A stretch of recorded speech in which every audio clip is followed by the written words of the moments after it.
अभाव से वो इन सत्संग आदि के नाम से बहुत खिजते थे।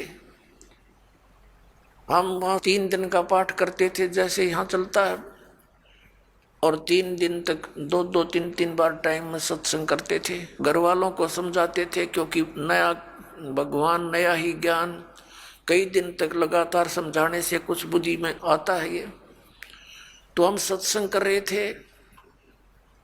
उन घर वालों ने अपने सभी भाईचारे को कह दिया था कि हमारे घर में 3 दिन कोई भी हुक्का बीड़ी तम्बाकू का प्रयोग करने नहीं आवे, या घर में बीड़ी तम्बाकू लेकर भी नहीं आवे।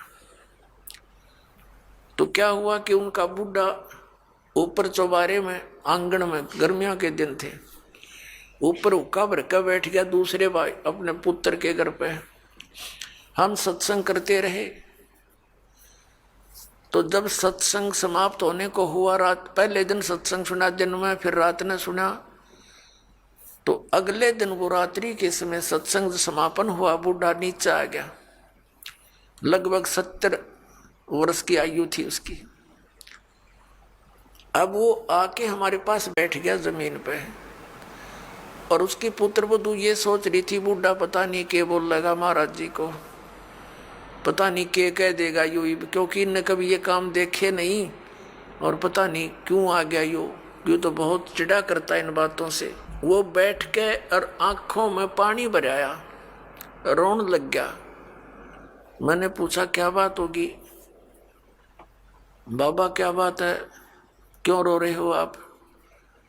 ने बोला जी जो ज्ञान आपने सुनाया ये बात तो आज तक हमने कदे सुनने को ना मिली। हमने तो लक्ष्मी चंद की रागनी सुनी हैं, और कोई सांग सिनेमे देखे, और मैं तो इतना मेहनती आदमी था।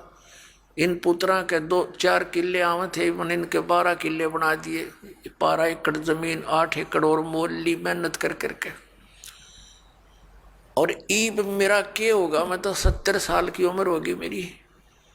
अब मैं क्या करूँगा, क्या बनेगी मेरे साथ में? मैंने तो इस ज्ञान से सारी रात नींद आनी बंद हो गई, और अब मेरा खाना पीना भी छूट गया।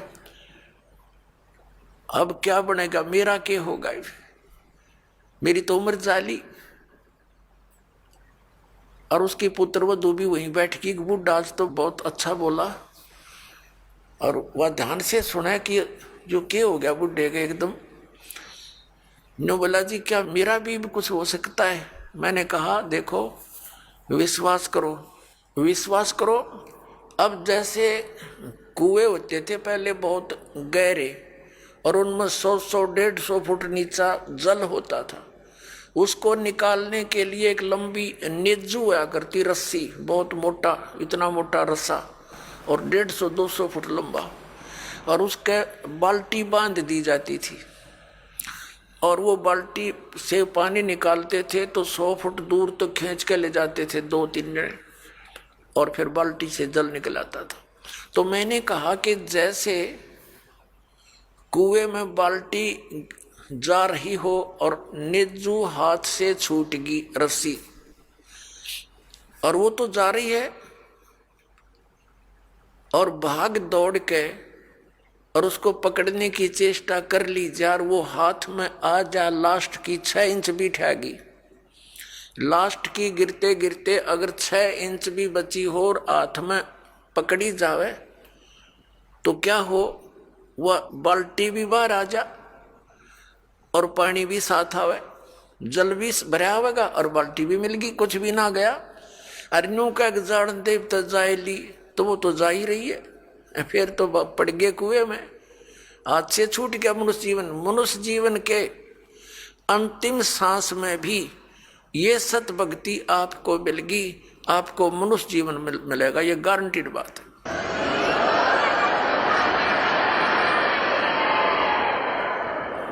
और आप क्या तो अभी 70 वर्ष है, एवरेज 80-90 तो मानते हैं मनुष्य की आयु, और आप तो स्वस्थ दिखाई देते हो, करड़े हो, खूब तगड़े, और नाम लो, पर ओका बीड़ी शराब तम्बाकू ये छूना नहीं पड़ेगा।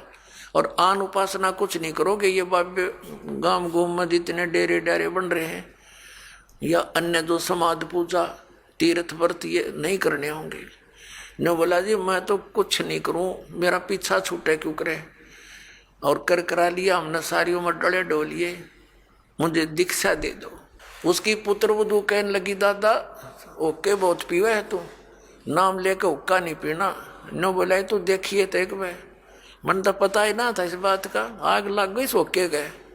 फूकना मैंने मेरा गधा बनूंगा, कुत्ता बनू, बिरान मट्टी होगी। और संता के वचन है ये झूठे नहीं हुआ करते बेटी। तो पुण्यात्माओं देख कर भाग जाएंगे बुढ़ापे में।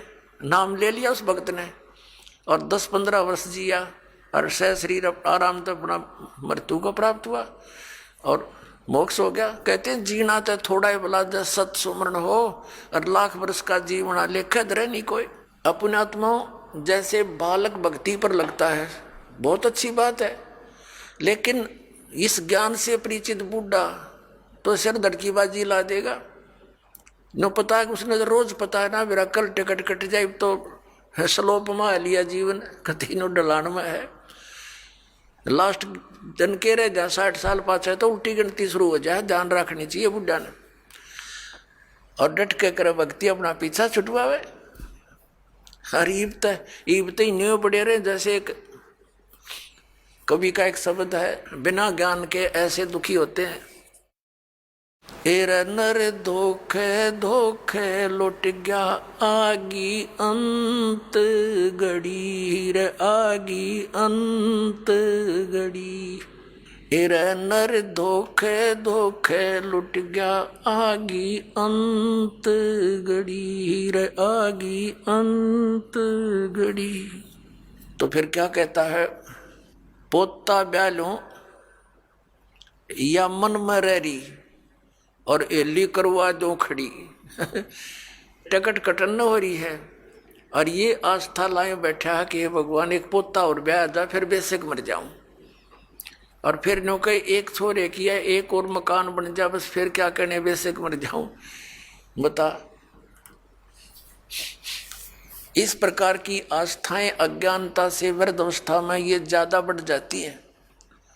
और जब ज्ञान हो जाएगा तब अपना माला लेके और बैठ जा कुण में, ना ताश खेले ना होके पाड़े ना गप्पे मारे, दिन रात एक करके अपना भक्ति करा के पीछा छुड़वाए।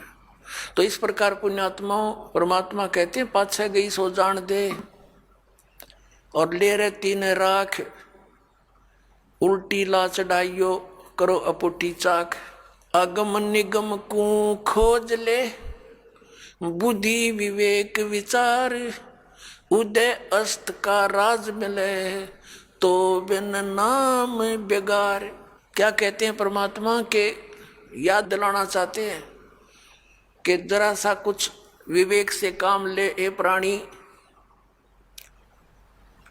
अगम निगम को खोज ले और बुद्धि विवेक विचार, उदय अस्त का राज मिले तो बिन नाम बेगार। बेगार क्या होती थी? हम छोटे थे उस समय ये 3 व्हीलर चले थे पेट्रोल के, जिसने ये गणेश बोले हैं। और हमारे गांव से लखन माजरा तक एक गणेश चलते थे, 2 टेम्पू थे वह।